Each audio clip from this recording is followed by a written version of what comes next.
What's up, everyone? Welcome back to another episode of the Heel Hookers podcast, episode 203.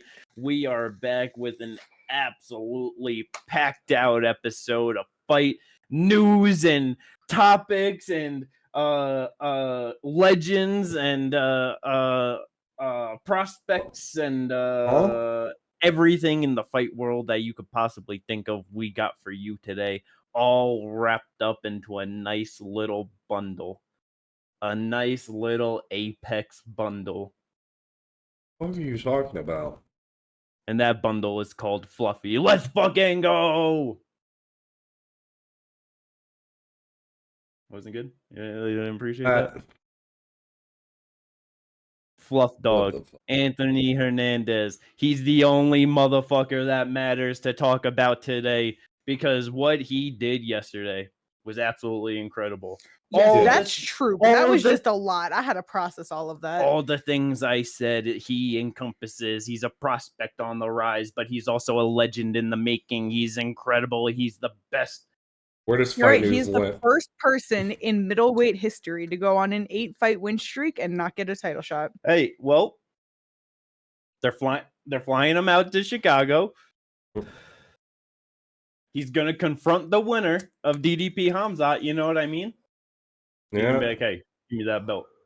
Who knows if he actually gets that? Because if he does, then I don't even know who the other person was that would have had to win 8 fights in a row to get a title shot at middleweight.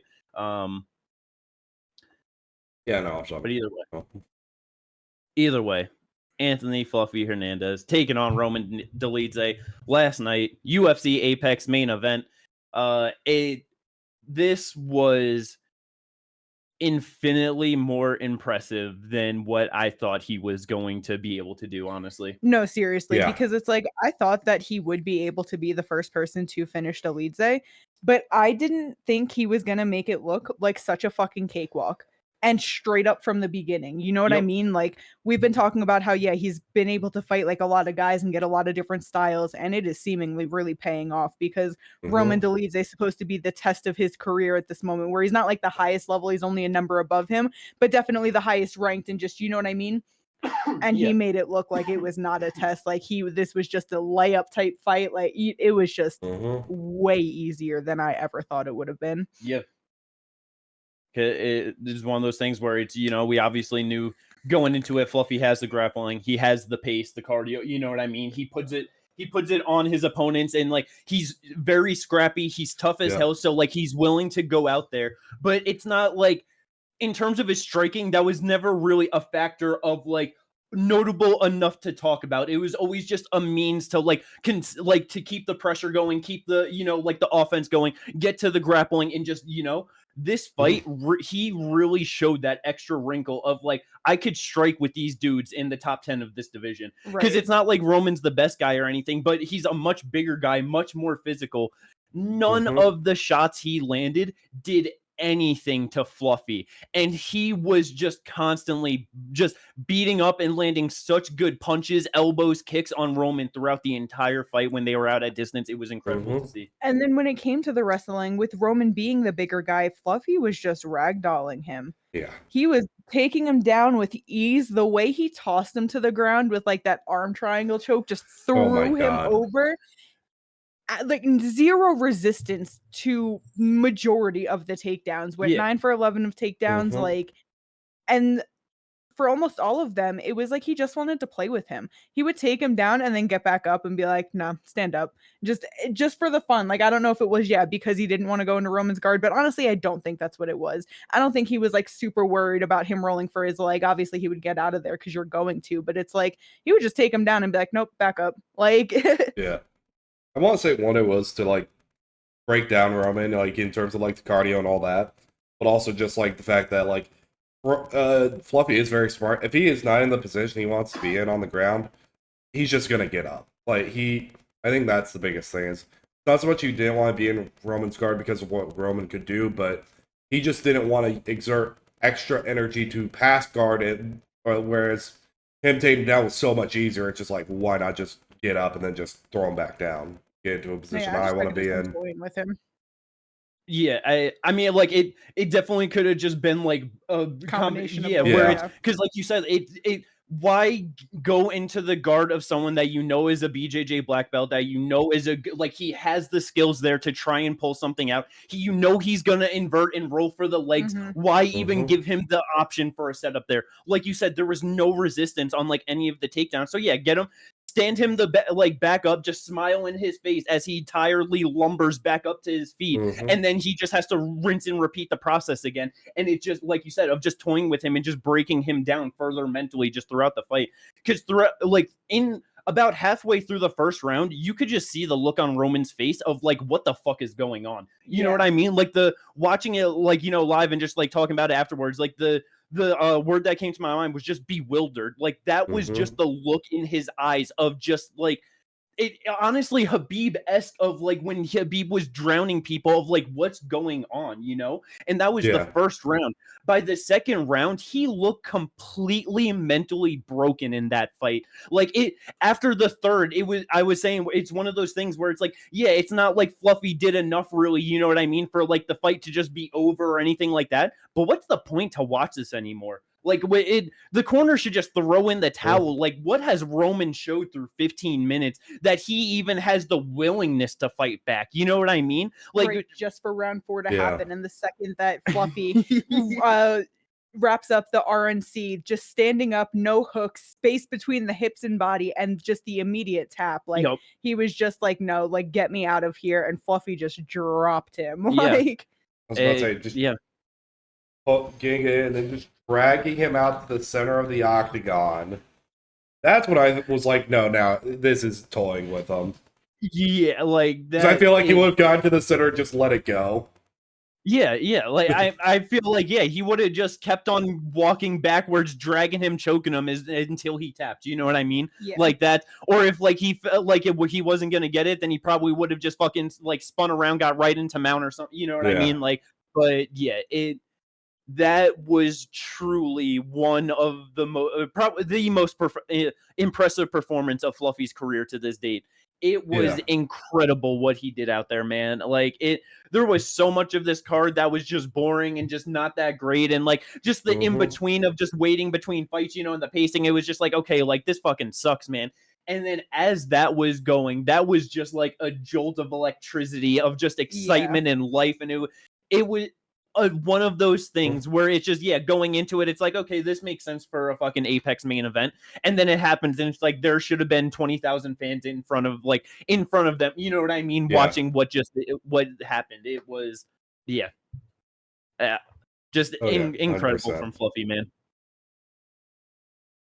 It's like you said, 9 takedowns, got the the one submission attempt finally going in the 4th round, 91 significant strikes to 36. This end of the 2nd round, like he was just landing a bunch of shots like to Roman on top, and then like the bell rang. Herb Dean came in and like just pushed them off real frantically. Both of them thought the fight was over, and he was just like, nope, just the end of the round. So had to get a reset, you know what I mean, to go back in. But you talking about like, damn, this could be a potential like adrenaline dump for Fluffy, because neither of them hearing the bell and him just punching away thinking that he won the fight, and then it's like, no, you got to go back in, and to still just go out there and like, nope, everything's fine. Like, yeah, man. That almost 4 minutes of control time, fucking 28 total strikes, landed, only thrown 38. But like, to be fair, didn't need to throw any more. Roman out here throwing 16. No, it's like he dominated him in every single part of the game, whether it was at distance, whether it was on the ground, in the clinch. It just outworked him, outstruck him, outgrappled him. It was an absolute clinic that he put on Roman Dolidze. And then just, one of those, like talking about in the, like throughout the broadcast and stuff of like, this dude's putting on a Marab type performance in front of Marab while he's in the corner of Roman Dolidze. You know what I mean? Like, it is kind of crazy what Fluffy was able to do. The broadcast just constantly comparing him to Cain Velasquez and stuff, you know what I mean? Which it definitely, like, just a lot of similarities, but definitely more versatile, just like offense overall than what Cain had, which just one of those things of heavyweight to middleweight, but and also time. 100%. But yeah, man, 245 of the 4th round. Like I said, got the rear naked choke. Got $50,000 for that performance bonus. He was calling for the belt, saying that he wants a title shot. It's one of those things that we've been talking about, that we've been high on Fluffy for so long. He's now on an 8-fight winning streak. Just beat the number 9 guy in the world, though. You're like, unless you're fucking Sean O'Malley, and even with that, they still gave him a fucking top guy before. You know what I mean? It's like, you're not getting a title shot off of beating the number 9 guy in the world. That's on it was Roman on I'm pretty sure, 3-fight winning streak. It was against Anthony Smith, Marvin, and Kevin Holland. You know what I mean? Like, that's you literally beat a welterweight, a middleweight, and a 205 pounder. You know what I mean? Like, that's it's it's even with saying, like, they're flying him out to Chicago and everything, you know what I mean? I really don't think that he's going to be able to jump in for the opportunity, but I think it's just to get his name in the picture, and the fact that he is one of the more exciting guys that is like coming in, Yeah. Because obviously, with Nasruddin and Kaio sitting at the top and about to fight each other for that potential spot. RDR just got the win, but I don't think that win is going to be the one that puts them above. So let's get Fluffy and RDR. Bro, I am. But I guess the problem is if Fluffy wins, then that fucks up the whole RDR Dricus plan. But I just feel like it's so good. Because the reason why I think it's so good is, like, obviously RDR has great jiu-jitsu. RDR does not like to be punched, but RDR has good knees to the body, and that's the one thing that, like, is, like, we constantly talk about with Fluffy, is that, like, too many people are headhunters, and so we really don't watch that get, like, exposed the way that it could potentially be an issue still, Yes. And I feel like RDR would be the guy. No, yeah.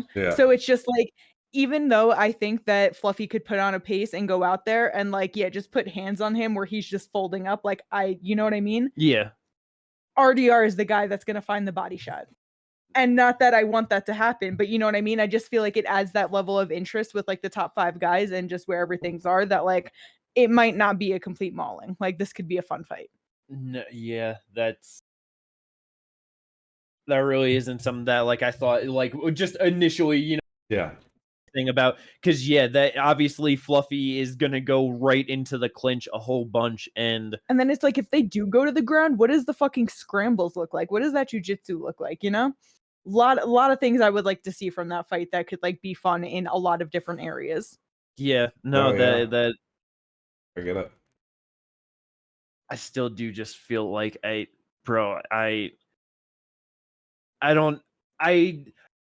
feel like it's gonna be one of those things where it just, like, with the comparison of Merab, it's like, I really don't know if anyone can actually keep up with that pace and grappling and pressure overall. You know what I mean? I like, maybe Dricus, you know what I mean? But, like, that's still even kind of doubtful for me. I feel like you probably are just gonna have to, like, get him out of there. You know what I mean? Like, are you just gonna really have to put it on him? No, I 100% agree, because it's like, we watch Fluffy go out there and have a great pace between striking and grappling, and we watch RDR get exhausted. The problem is that whoever he's fighting also gets exhausted because he's just a big man to go in there and wrestle around with. So it's like, it's just, I don't know. I still favor Fluffy for sure, but I'm just interested in the fight, though. I still think it would be a good fight, and that's something that I would like to see, Yeah, I get it. I also feel like it just makes sense. Does.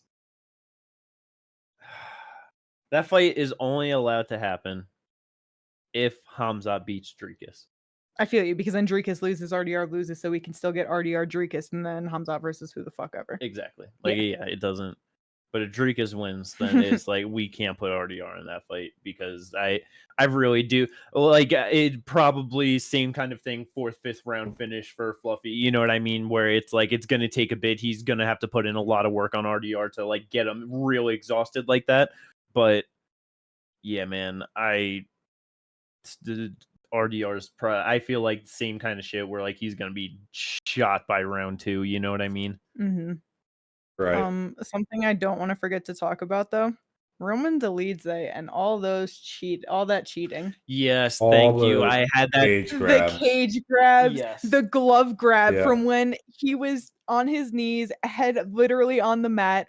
Fluffy was on the back, arm wrapped around, holding his glove. He just lifted his hand up like, Yeah. I was like, stop it. Like, yeah. It was crazy. They Mhm. finally took a point in the 4th round, but it got finished in the 4th round. Like, yeah. Yeah. I think it was literally like 20 seconds like before Yeah. or some shit. Yeah. Like it was like It was right before. Yeah. Yeah. Yeah. I am happy you brought that up because I did have that in my head before, but then just with the start in the pot and everything, I did forget. Because man, there were like at least 7 big cage grabs. You know what I mean? Like Yeah, that was 6. Yeah. Yeah, it just crazy amount, man. But yeah, Dolidze was that's a very rough loss for him. You know what I mean? But I feel like it's just one of those things where it's gonna age well over time. And like you said, just get Fluffy into the top. If it's against RDR, that is probably going to be the most exciting fight for him to like get a title shot, you know. But if you want to give him the title shot at this point, if you want to have him fight RDR, winner or loser of Kaio Nasruddin, you know what I mean? If you want to give him Izzy, Sean Whitaker, like however you want to mix it up for him at all, I do what you got to do to get. Yeah, man. Oh my god. The reason why I don't want Whitaker is because he's finally got himself bounced down to number 7, first of all. So like that's not that top 5 win. He's still just with that slow climb because he just beat number 9. They might even put him at number 8. You know what I mean? Above Jared. If they do, that's just one number above, you know, like I really do think he deserves that top 5. But then on the flip side, it's like Whitaker has had a nonstop of the up and coming guys that are just like, you know, really rough, or then just random like unranked people that he can easily beat the shit out of. And I'm just like, let's not give him another guy that, you know, like I give him a little break. He just took the loss, so let's, you know. No, let's give him that random unranked guy, or maybe someone on the back end that he definitely could beat, you know? Yeah, and I was always thinking Whitaker versus Brendan Allen. That fight just does make sense now. They've called each other out before. Yeah. Anthony Hernandez, versus anyone in the top 5, I'm completely fine with. Yep. And then give me Roman Dolidze versus Paulo Costa. Sure. Yeah. I'd be pretty fine with that.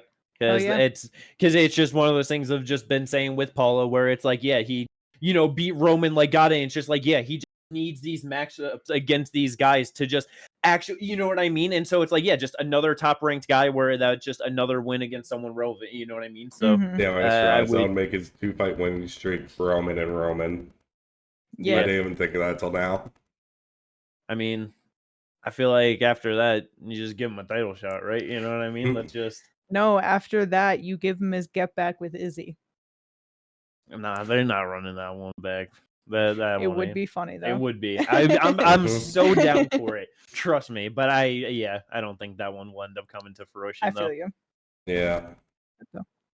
But let's go. Can't wait to see what Fluffy's able to do in the top of this division. It really the performance to be like, okay, like we've known that he's gonna like be a top guy and do good, but always kind of thought he'd lose out to the top guys. This is just like, you might be able to grab that title. You know what I mean? Yeah, because like I said yesterday, he went through him like a hot knife through already melted butter. It's like when you make it look that easy against a top 10 guy, you can do shit at the top. Like yeah man. Yeah. That was awesome. Because it is so insane that he was able to do that to someone like Roman. Someone who like physically looks bigger than him and all that. Yeah, he was just bigger there. Just tossing him around. Like the strength of him is fucking insane. I know. And that's where it's just, like, with just RDR, like, because saying like, okay, Roman's bigger at middleweight, and like, he fought at 205 against Smith. RDR's a big fucking middleweight. Yeah, he just finally came back down to 185. He's been fighting at middleweight in one, which is 205, and heavyweight. Like, so it's like I just still kind of believe that Fluffy might just be able to toss him around in the clinch. No, that part is not like much of a thing. It's more so, like I said, the jiu-jitsu and just the striking in general. Like my disbelief in RDR's ability to handle strikes, especially when it comes at you with a lot of pressure. It's not just 1-2 back off type shit. Like you're getting hit with some like just multiple shots.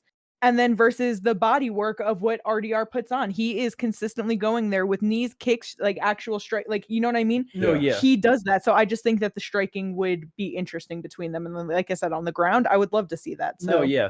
But because I'm sorry, it's just like, I think that RDR gets exhausted by round 3. Like, for sure. Because it's just like, if he's able to just toss around a much bigger guy like RDR too, then that's like, bro, like, because how just Fluffy looks, you know what I mean? Like he's just a normal looking ass dude, you know what I mean? Yeah. So it's like if he could toss around and just move around a guy much bigger, bro, what does that actual physicality and like when they like grab a hold of each other, if he fights Hamzat or Drekish, you know, like can he actually hang, you know, like that's like that's where I'm super interested in, honestly, because I feel like those will kind of be the moments that helps like show what he can do against like the actual championship level, you know? Yeah. But exactly. Hernandez definitely got that Nate Diaz type body build.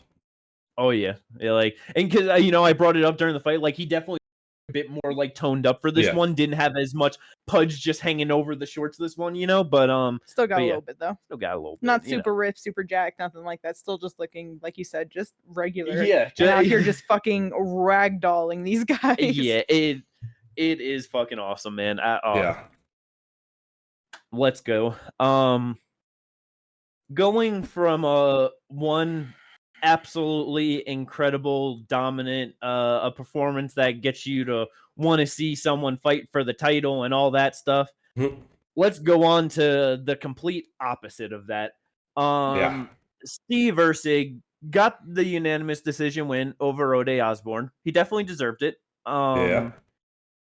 This was so incredibly rough.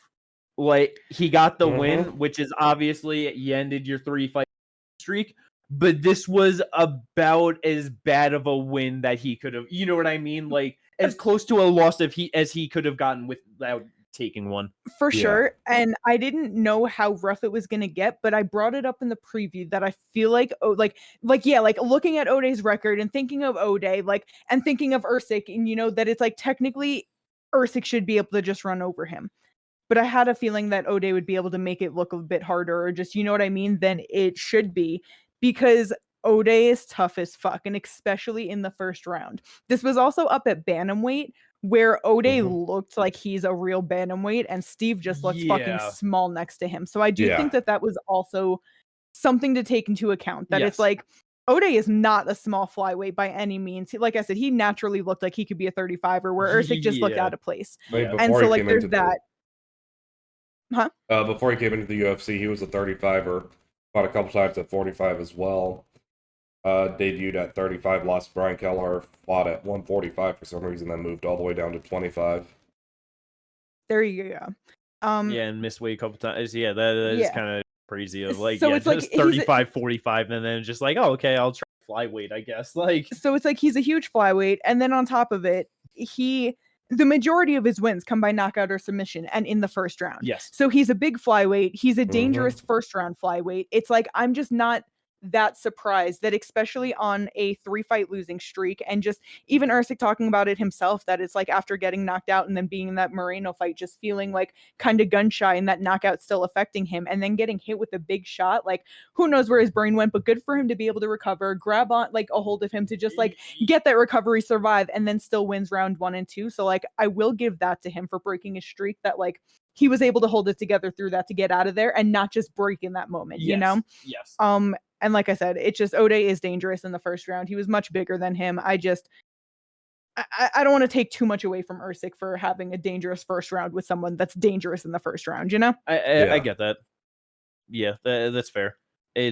But I do also understand that it wasn't a great performance still. So it's like, let's just keep him set back here for a couple of fights. Let him gain his confidence. Let him start looking better again. Let him, you know? Yeah, no, because that's where it's like, because obviously it's just rough and everything, but I don't know, it's hard. I don't really know what I think the like, major make of takeaway, it, you know, like I think the major ability to, like I said, not give up on himself in that first round. When he got cracked with the big shot, he didn't even get dropped. He folded up a little bit and then he shot that takedown and was like, no, I'm going to recover and survive here. You know what I mean? And I think that is a big aspect after being on a 3-fight losing streak. One of those fights you did get knocked the fuck out in, you know? Very fair. That's good. Yeah. So that's why I'm like, if you can keep him set back and just let him build up that confidence and get it all back together, I really think that he can be a top fighter. He just needs the right path. That's all. Yeah, like you're definitely right. Like that is just very good for him to be able to do, but I don't know, because it's also I'm just like I just wonder of just overall, like, you know, just how good his chin just, you know, like might generally be. But then it's like the dude just like, especially just now it's like, you know, obviously against Kai Kara France, and you know, but obviously Ode is good in the first round, but it's not like he's not a fucking, you know, like a top tier guy that's like, oh, good in the first round and then I fall off. You know, it's like he's like a low, like he doesn't have a winning record in the UFC. When like, I say good in the first round, I mean dangerous, as in just can land that shot. I know for sure, but it's like worse guys are still able to overcome that because it's not like that good of a first. You know what I mean? So I'm just wondering of like, I feel like he just might really have like some holes with just like the defense and everything, and that it's like I don't know. I just wonder how much of that he's going to be able to tighten up, and it's just. But that's why I want to see him at the back end and to see, because it's like Ode came out with a lot of pressure and just a lot of big shots right away, where it's like, like I said, all that weighing on him of being on the 3-fight losing streak, getting knocked out, that bothering him in his last one and having him a bit just, you know, that it's like when he came at him like that, I wonder if it just, like it did have him a bit like, oh shit, what do I do? And, you know, so I just want to give him a shot at another streak and see what he can do there, because this was a rough thing. He is 28 years old? Something like that? 20, 30? Oh, he's 30. Okay. I was gonna say I thought he was in his 30s because I know he's like a little bit older than like all the prospects that were coming in and stuff. Because it's like I know it was 60. Like because I know it was like the one big shot that like where he kind of like face planted, you know, like he was coming forward and just ate a right hook, you know what I mean, like that. And so it's like, and so like even with that, it's like that one was going forward, the Kai Kara France, like getting that, like that was just getting backed up, you know. It's like I'm just I'm worried, like you are right where it's like he 100% just keep him in the back and just have him fucking just get back to the normal set of fights, you know what I mean, of just fighting these unranked guys. Just give him fucking Cody Durden, give him you know what I mean, like Charles Johnson, give him just like that round of guys to just actually like you said, give him the confidence and just try and get like another win streak going. But I am just 30 years old. I'm just worried of like where if he does get back to the top of just how that might be, you know. No, that's true. Yeah. I'm scared for my boy. I like him. I don't want to see him do bad, and it's worrisome, you know. I get it. This is like got 3 takedowns overall, had like 1 submission attempt, but it's like 35 significant strikes for Ode landed to the 20 of Steve Erceg. It just it was rough. Like you said, definitely good for him just be able to 3-fight losing streak, not to just quit on himself, to still have it in him to find the adjustments and to pull it out. You know what I mean? But in that third round, both of them laying 6 significant strikes through 17. Yeah. But that's crazy. Just 50% to the head, 50% to the body for Erceg, and that 0% to the legs. So he's got a perfect mix of the head and body. You know, light kicks in there too. That would that'd definitely be a good little thing to add in. Yeah. But I got the bounce back. That's what all that matters. Give him a very grappling heavy guy now, I would say. That's what I would like to see. Yes. Ray Saruya. I was just gonna say Ray Saruya. Yeah. I know he's got a fight coming up on road to UFC. But Erceg just fought, so it's fine. Yep. Yeah. So that would be, I would love to see that. That's a good one. Well, let's go. And I did have Erceg on my draft too, so he got me a point. So that was very nice. Very nice indeed. Because the next fight, featured bout, also a draft fight for me. Iasmin Lucindo versus Angela Hill. I'm very sad about this one and happy and mixed feelings. You know what I mean? Iasmin Lucindo, she gets it done, unanimous decision. And so I get the draft point. That's nice, but it's Angie. I fucking love her. I'm always gonna root for her. She's fucking awesome. I want to see her do good. And this one, it wasn't a matter of like, oh, Angie lost the split decision and she should have won. It's like, no, she lost this fight. Iasmin looked very good in there. Yeah. So the real thing for me is just like, wanting to ask you guys, because like obviously, like you said, this wasn't a close fight. This wasn't, like controversial for Angie in any way. Easily lost this one. Were you impressed enough with like the skills of Iasmin, of like what she showed against Angie, that it's like, okay, like you look like, just looking like you're improving, growing, and like, can start to like bounce back towards that, like the top of the division? Or was it's still just kind of like, okay, you're just young and need to fight and just keep getting some more in before actually trying to push back up towards the top? It's kind of a mix of both for me, because it's like, I do think that she did look better. I think that she was like more active. She was willing to go out, like be more engaging. You know what I mean? Like she was just, and she looked better doing it. The strikes that she was landing was pretty solid. She was like getting a couple takedowns, and when she did get the takedown, she was able to secure it for a little bit. You know what I mean? Like she looked better than she did against Lemos and Marina Rodriguez. Yeah. But obviously, with that being said, this is a step back in Angie Hill, who doesn't always have the best grappling. A couple times when going for the takedown, she was getting her neck caught up immediately, and then Angie was just blasting knees to the head, which was beautiful. Yeah, bro, like her almost having that fucking Anthony Smith fucking Vitor Petrino moment. That like, if that like just same exact thing happened, it would have been like, what's going on here? Yeah. So it's like one of those things where I think she did look better, but I think there's still things she needs to improve in. Like you said, though, she is young. She is 23 years old. She turned 23 in January, let her cook. Let her cook. She'll get better. She'll get stronger. She'll get more physical. She'll go, you know what I mean? Like, she just needs to see, I think, like, she probably just needs a couple more styles, some more fights, like just all of the things. Just let her cook. I gotcha. Because I'm sorry, go. Sorry, because I was just like, even just looking, it's like, her 3 fights outside of the top 15 were Iasmin Jauregui, Brogan Walker, and Polyana Viana. Then her top 15 win was Caroline KK. And then right into Marina, where she got the split decision, into Amanda Lemos, So I feel like the Angie Hill, that's a good fight. People like Mackenzie Dern, like just other looks, but maybe not like the biggest. Mackenzie Dern is hard, and I don't want her in that fight now. But I mean, like in a couple years type shit. Like, let her grow into that and then go into these bigger fights, like. For sure. She was just kind of like the one other person in the top of my head right now thinking of strawweight. But that's not the fight I want to see her in next by any means. But just the sense of like, don't give her top 5. Like, why would you go from KK to like top 5, No, I get that. Yeah, and basically feel the same way, Gingy. Yeah. Yeah, it's like I said, definitely good. But definitely, I just feel like because Angie was ranked 12 coming in? 12, yeah. 10? Okay. 12. But I feel ranked, like 8. Yeah. Give her like... Loopy after Loopy loses to Andrade, Honestly, that's not a bad. Yeah, I really like terrible. That because Loopy just win or lose, like, you know what I mean?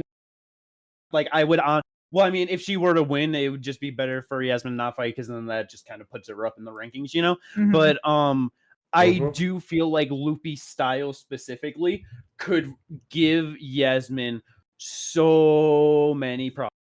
Yeah. Like, she is going to be so consistent with the boxing, you know what I mean? She has very solid takedown defense, so it's not going to be easy to grab them. It's going to, like, she's not just going to sit there on the cage, you know what I mean? Like, that I feel like she could easily just be a bit ahead technically on the feet to just, like, consistently land more to, like, get a decision over her, So, that would be a good one, because then Iasmin, I feel like she's really just got to just do good at, like, mixing it up and, like, using pressure and just a lot to, like, be able to find it. You know what I mean? But I like that. That's a good one.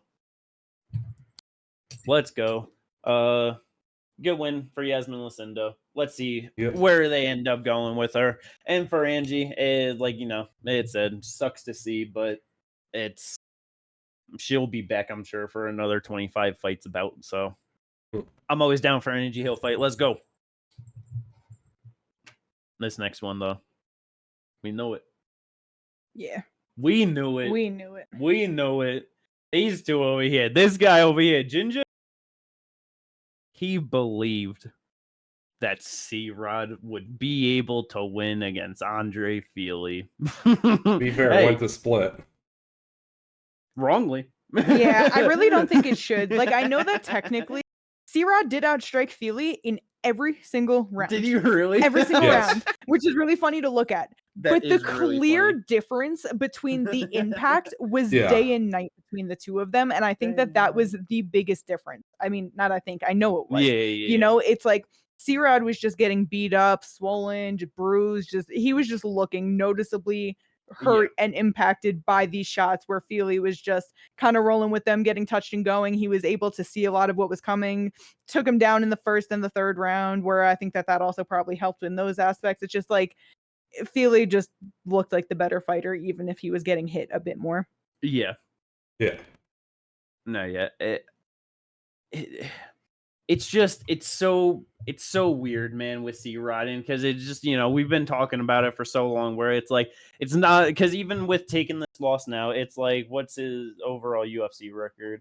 5-4. It's finally starting to even out now, though. Yeah, so like obviously it's not great, but it's not like it's bad at all, and it's just every single person that he beats in the UFC, they're just coming in, or they're not at the UFC level, at least at that point. You know what I mean? And so it's just, it was just, like I was honestly like thinking that, okay, Fili is probably going to win, because I don't think that like C-Rod is able to get past that level, because it's just, the 3 losses before all showing the same thing.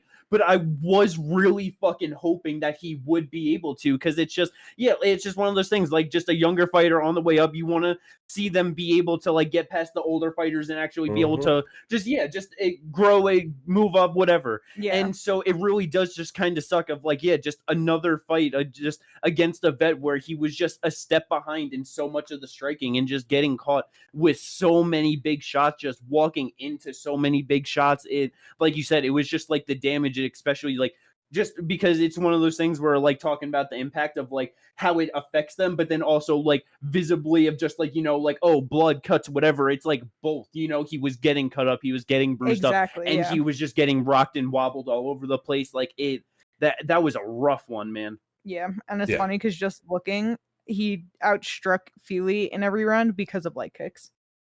And so with them not even being the most noticed or like most effective leg kicks, or tripping him out or hurting him or even fucking up his leg at all. It was just like, it was not enough. The shorter fighter, the shorter reach, it was clearly noticeable. He was having such a hard time, especially in the first round, like really trying to find his head. I felt like, like unless he just ran into shit, and then he was just, So it was rough for C-Rod for sure. Yeah. It's like, even they were just saying on commentary and stuff with Fili, just like, he doesn't have to brawl with him, and just getting caught up in it and everything, and giving C-Rod more of a chance, letting him have like, just the better moments and opportunities. But even with it, it's like Fili just still getting the better part of most of it, Yeah. I mean, it's still pretty nice to see Andre Fili getting fucking wins out here.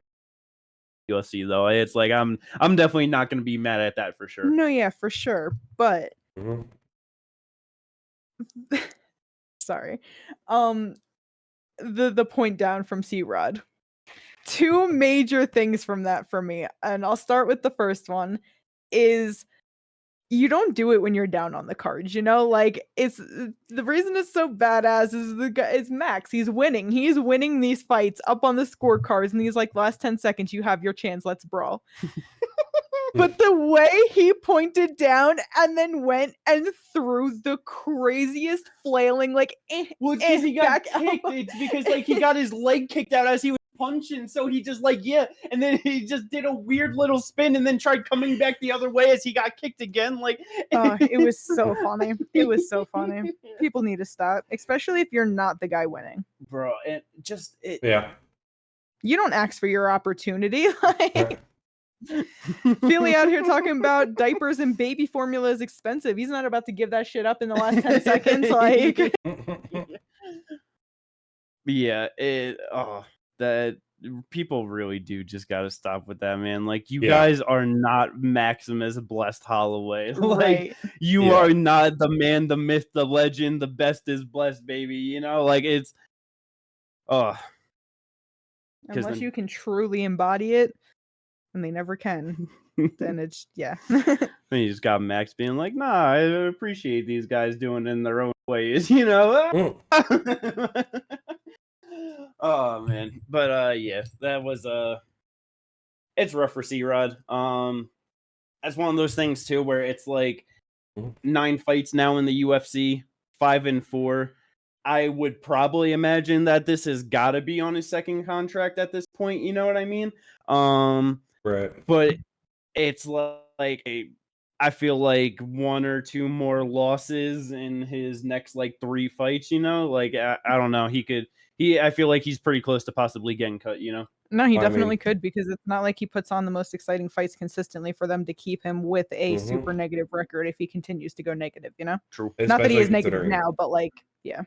Right now he's on 2-fight losing streak. Considering right now he's on a 2-fight losing streak. He loses another 2, let's say, in his next 3. That's potentially a 4-fight losing streak. Yeah. No, yeah, but it's like missing weight at 35, going up to 45, and then just losing 3 of those fights. It's like don't know how much he has left if he keeps losing. He seems like he's more of a natural 35er, but he just can't cut the weight for it. Yeah, I said it as soon as he moved up, where it was just like, this isn't the play. Yeah.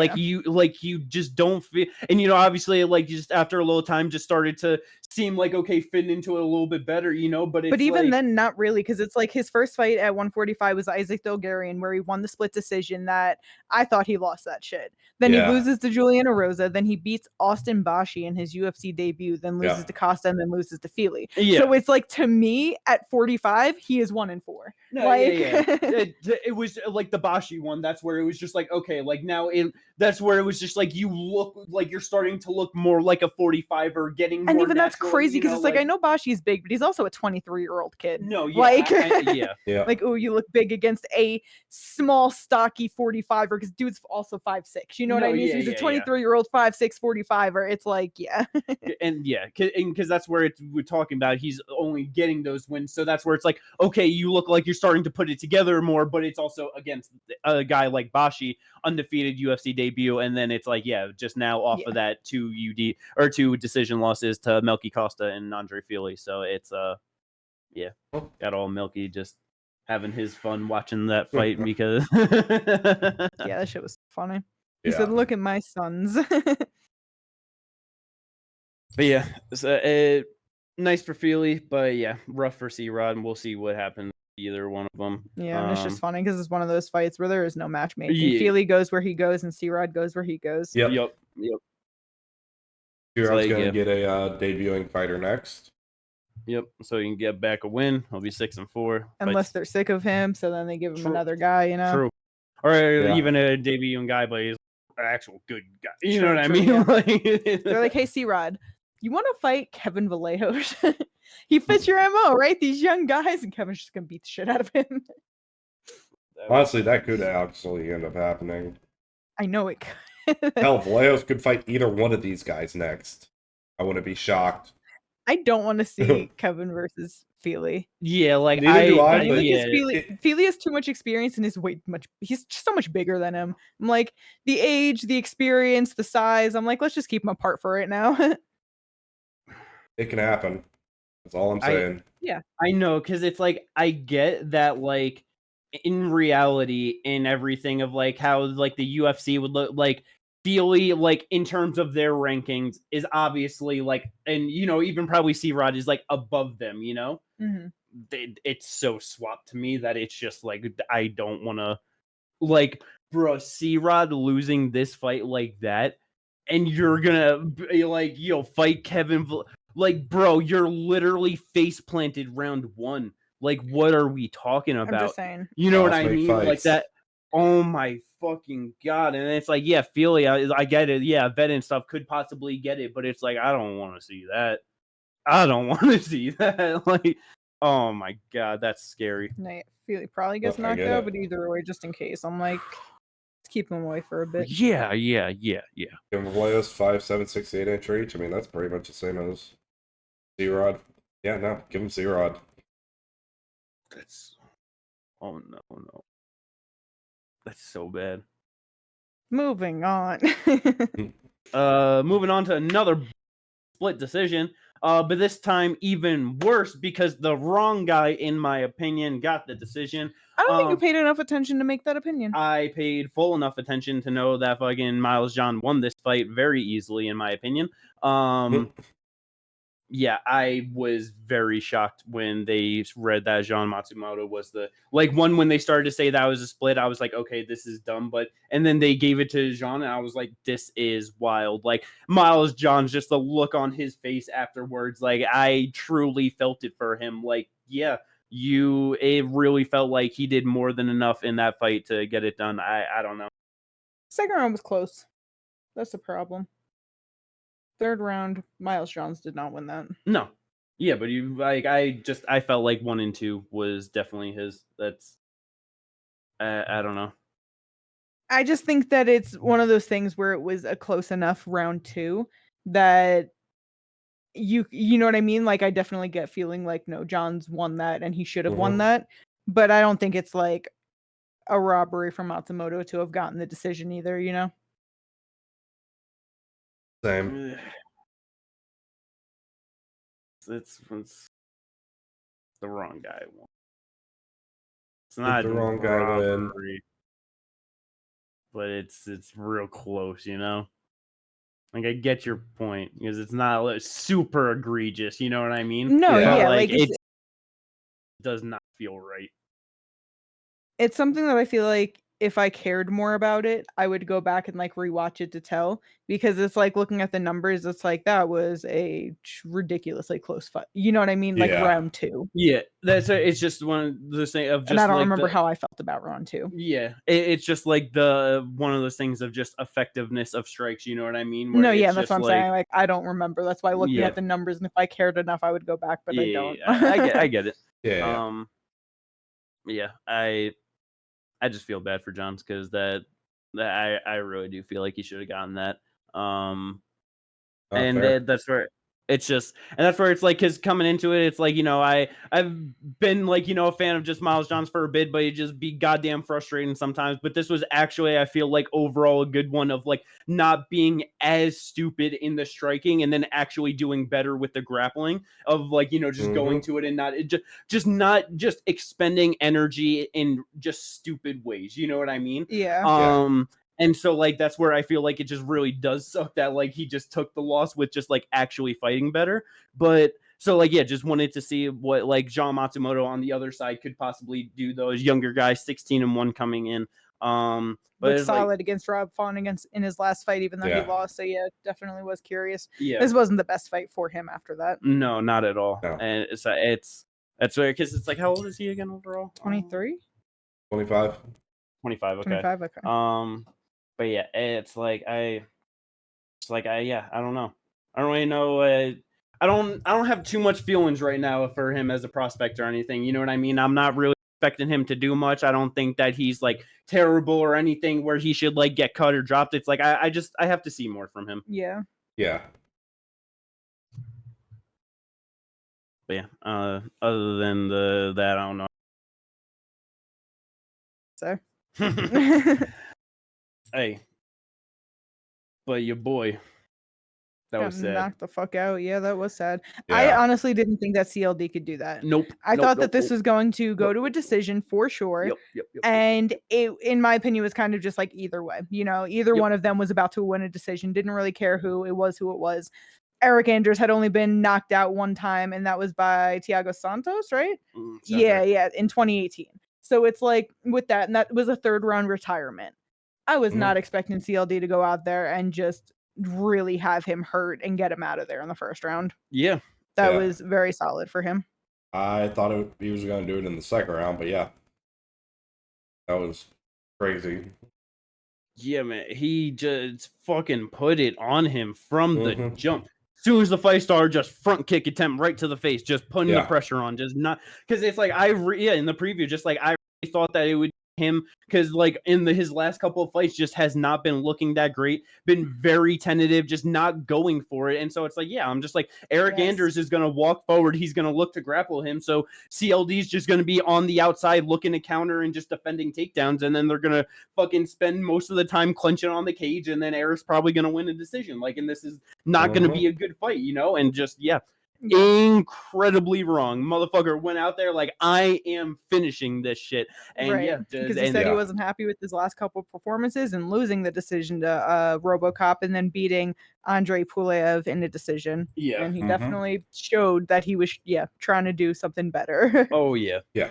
Also got himself a performance of the night bonus, so good for him. Yep, it definitely deserved that fucking spinning back elbow. It was also just so funny. It's like just a little thing, but like just during the broadcast and everything, like gets the finish, and they're just like, all right, like go show the replays, and they kept only showing the part after the spinning elbow when he followed up with the punches, and it's like, brother, give us the good shit. Like I wouldn't care if you only gave us the spinny shit 5 times. Like literally show him throwing the spinning elbow and then rewind it so he's back normal, and then fucking do it. Like you could just do that, and that would have been better. No, but they literally showed everything after the fucking elbow like 5 times. It was just.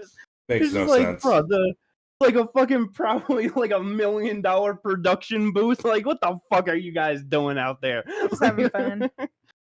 Yeah, but yeah, that was the win CLD needed for sure. That it puts him back in the mix, like gets some hype back under him. You know what I mean? One of those things where, okay, it's, the Apex, so nobody actually watched it, and there was no actual hype to be built for anyone on this card, really. But goes into your promo package, so.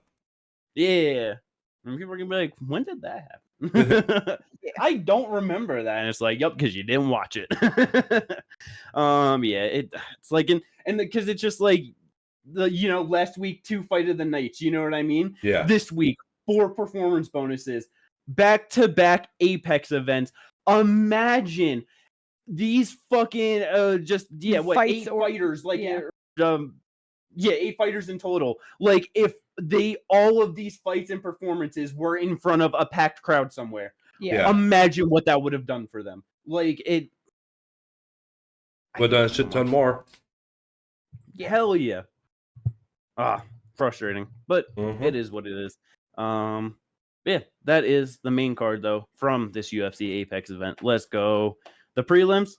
I said it. We have 4 performance bonuses, so we got some good ass performances on the prelims. Yeah. Ginger, which one would you like to bring up first, my friend? So, Uros Medic goes out to fight Gilbert Urbina. The fight only lasts a minute. They trade knockdowns. Urbina landing a straight right hand early in the fight, thinking, "Oh shit, this is about to be finished." Yep. Only for him to get up, go out, and for Uros Medic to knock him out. Each of them landing 5 significant strikes in the first minute of the fight. Yeah. He knocked him flat with that straight. Yeah, bro. Oh my god, bro. Like, I do not know what is in Uros Medic's hands and fucking just body that. Like, he just puts it on these guys and just puts them down so fast. You know what I mean? Like, it is just kill or be killed. No fight has ever seen the distance for him. I think he's seen the second round 3 times and the third round once in his career. Dude is a monster. Yeah, that was awesome to see. I know, it was crazy. Just like, damn, bro, Udo's about to get knocked out 10 seconds into the fight. Like, it was like, damn, this is sad. Yep, right back up, put him out. Yeah, that was a very fucking awesome knockout for sure. Because oh yeah, I forgot that it wasn't even fucking one of the other performance bonuses. It was kind of crazy. I didn't get that. I mean, I get it. There was some fucking good shit, but yeah. Which prelim do you want to bring up, Kate? Well, I mean, I guess we could just start with the first one that was terrifying, because Elijah Smith against Toshiomi Kazama. Bro, I genuinely thought that this was going to be the first time I watched someone either get put into a coma or like there was going to be news that he died like later on, because that was fucking disgusting. Elijah Smith had Toshiomi on the ground. Toshiomi locks up a triangle and Elijah stands all the way up, like feet all the way up on his tippy toes, like back fully straight, brings him up. Toshiomi sits up with him. So with that, he's elevated head above where Elijah's is and just slams down. Head is on his forehead as he frames and just slams him into the fucking ground. So back of the head hits the mat. He was immediately out. His head hits the side of his head as they go down a little bit too. So kind of like a double shot there. And the way that Toshiomi just laid there for the next like 10 minutes, not moving, I was like, oh, this is not good. That was like a drop from like 5 feet 10 in the air to just getting slammed on the back of your head. Like, yeah, man. Like you said, just fucking tippy toes, and just that. Like, that was such a fucking, like, and everyone was saying and shit, but just fucking throwback to Rampage, man, because, like, he was the motherfucker back in the day that was, like, just picking people up, elevated, and just fucking just blasting them into the mat. And it's just, like, yeah, like, just as high up as he possibly could have been, going down, like you said, framing down, fucking feet off of the ground when they finally landed, full weight, like, as hard of a possible impact that he could have possibly produced to him in that moment. Like, that was, I was very worried for him afterwards. Like, that was, and then the fucking 2 follow-up shots just fucking dinging the chin afterwards too. Completely unnecessary, super necessary if you might ask some people, you know. But it fucking monster, man. 22 years old too, just insane. Nasty, vicious. I, like you said, 22, 9-1 now in his career, 2-0 in the UFC. His first win was against Vince Morales, got the UD, which is like definitely had, like, you know, I remember thinking of like, okay, it was good, but there was also like some that was like I felt like kind of should have done better in some moments, you know. But this was just a complete shutout. Fucking Kazama didn't even have an attempted significant strike, 2 for 2 on total strikes. And just, absolutely destroyed in there. So definitely keep your eyes out on Elijah Smith and see what this motherfucker can do, because I would not be surprised if he's ends up getting some real nice wins out here at 135 pounds. Let's go. And for me, this one holds a nice little special place in my heart. You know what I mean? Might want this one. This was so, like, aside from the fucking main event, this was easily my biggest pop-off moment of the night. I was so goddamn happy. Joselyne motherfucking Edwards did the damn right thing it's been a while since someone's done the right thing, and just fucking put some big fucking shots on Priscila Cachoeira for fighting in a dumbass fucking way and not being a good fighter. And she was just like, I'm just hooking and uppercutting your ass all fucking night long. Had her walking into so many big shots. And then, that fucking, because it was the, I forget, but it was the right hook, left hook, uppercut, right hand, I think. The right hook. But like, because I know like she threw like the up hitter, but like it was just a nice clean little 3-piece combo. Right hook at the end that fucking got the whole little wobble out of Priscila as she went down, and just followed it up with the ground and pound. It was absolutely beautiful to see. Joselyne Edwards on a 3-fight finish streak, and these are her only 3 finishes in the UFC, so she's getting her shit together. And for Priscila, this was her first time getting knocked out. She had been subbed 4 times before, but she has never been knocked out before. And she's usually the one doing it. She got 8 knockouts on her record. She ain't never subbed anybody. But yeah, so beautiful. Yeah, I was definitely very happy to see that. That was very nice. Because it's one of those things where it's just like, just most of the times fighters and shit really just don't want to but it's just like, bro, like there's cheaters and like dirty fighters and shit, but it's like you're a professional fucking fighter, and you're telling me that you get a rear naked choke put on you, and you're just like, boom, let me start eye gouging. Yeah. Shut I fuck up on out of here. And especially to my girl Jillian, nah, that's disrespectful. If it was to somebody else I didn't like, then care. But I know it is so funny, like how consistently it is with you're just like, fuck Priscilla. Yeah, bro, piece of shit. Dirtiest female fighter in the game, That's true. Oh yeah, probably. Probably, I don't know. You can go back 10 years and you ask a lot of people, they say Chris Borg, That's I don't give a fuck 10 what they years say. ago. It's Priscilla. But yeah, those are definitely all of the big fights and all the big performances on the prelims. Mike Cody Brunder's losing a split decision. That was a. I thought he should have won. Same. I was happy with it. Whatever, is what it is. I pegged against him on Tapology, so maybe that's my bias. Oh yeah, leading us into Tapology again. Hooray! Boo! What were the scores? Tell me the scores. I came in first place. You came in second place. Ginger came in third place. We were all really close though, because I was second in the group at 700 points. I got 10 right. Nice. You also got 10 right, but you were 25 behind me because I got 4 decisions. We both got 2 perfects, and we both got no semi-perfects. And then Ginger had 630 points, so literally right there with 9 correct. 2 decisions. 2, 2, and 2 across the board. Yeah, I was about to say 2 decisions, 2 perfects, 2 semis. Incredible. If only you came in second place with that, that would have been very nice. Mm-hmm. Right. Yeah, let's go. And I know I mentioned it earlier with the draft, but I was the only one with draft fighters on the card. I had Anthony Hernandez. Oh shit, you did. Fuck. I forgot about that. Yeah, me too. That's really funny. Well, all right. Well, I'm gonna tell it the way that I was thinking about it before when I didn't know that. So I only had I was the only one. I had 2 fighters. I won both of them, so that put me to 16-5. I'm only 2 wins behind Kate, and Ginger has 2 more losses than me, both with the same amount of wins. Me and Kate got the same amount of losses. That's how I know it. Ginger, you could tell your story. So yeah, no, I had Anthony Hernandez, which obviously gets me a win, which makes me 17-7, giving me 1 more win than Jimmy.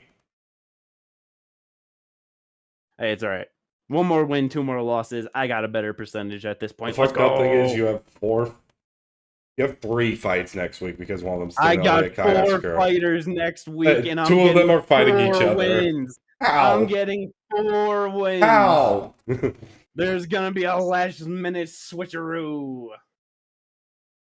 Something's gonna happen, and they're gonna end up both fighting debuting fighters. That would be interesting. Because I have 2 fights next week as well.